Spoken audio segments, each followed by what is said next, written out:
ఇది ఏపీయా? అయితే ఏదంటే ఇప్పుడు అయితే ఈ వీడియో మీకోసమే. ఎందుకంటే ఏపీలో కొత్తగా వాట్సాప్ గవర్నెన్స్ అన్నది స్టార్ట్ అయింది. ప్రజలకి ప్రభుత్వం మధ్యన ఇదొక ప్లాట్ఫామ్. ఇక నుండి ఏపీ ప్రజలకు ఏం కావాలన్నా అధికారుల చుట్టూ, ఆఫీసుల చుట్టూ, మీ సేవ చుట్టూ తిరగాల్సిన అవసరం లేదు. ఇంకా అంతా వాట్సాప్.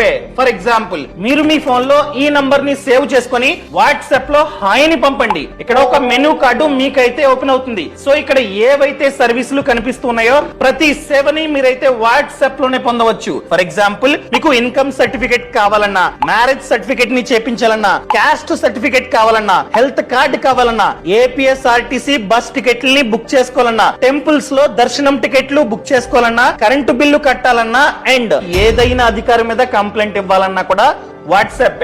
అదే విధంగా 10th క్లాస్ మార్క్ లిస్ట్ పోయింది, కంప్లైంట్ ఇవ్వాలి పోలీసులకి, సింపుల్ గా వాట్సాప్ లోనే ఈ సర్వీస్ ని కూడా మీరైతే పొందవచ్చు. టోటల్ గా ప్రెసెంట్ చూసుకున్నట్లయితే 161 సర్వీసులు అందుబాటులో ఉన్నాయి. ఫ్యూచర్ లో ఇంకో 360 సర్వీసులు యాడ్ కానున్నాయి. మీకోసం ఒక సర్వీస్ ని ఎలా వాడాలో చూపిస్తా. నేను చిన్న తిరుపతి వెళ్ళాలి, ద్వారకా తిరుమల. నేను టికెట్ ని బుక్ చేసుకుందాం అనుకుంటున్నా ఆ టెంపుల్ ది. సో నేను వాట్సాప్ లో హాయ్ అని ఈ నంబర్ కి పెడుతూ ఉన్నా. ఇక్కడ సేవని ఎంచుకోండి, క్లిక్ చేయండి. ఇక్కడ దేవాలయ బుకింగ్ సేవలు క్లిక్ చేసా. ఇక్కడ మనకి కావాల్సిన టెంపుల్ ని మనమైతే చూస్ చేసుకోవచ్చు. నేను ద్వారకా తిరుమలని క్లిక్ చేసా. ఇక్కడ మనకి కావాల్సిన టికెట్ ని డైరెక్ట్ గా క్లిక్ చేసి డేట్ ని, టైం ని చూస్ చేసుకొని మనమైతే బుక్ చేసుకోవచ్చు. టికెట్ అన్నది వాట్సాప్ లో వస్తుంది, డబ్బులు మనమైతే కట్టాలి. దాన్ని చూపిస్తే చాలు, డైరెక్ట్ గా వెళ్ళిపోవచ్చు అనమాట. సో ఈ రీల్ ని ప్రతి ఏపీ పర్సన్ కి షేర్ చేయండి.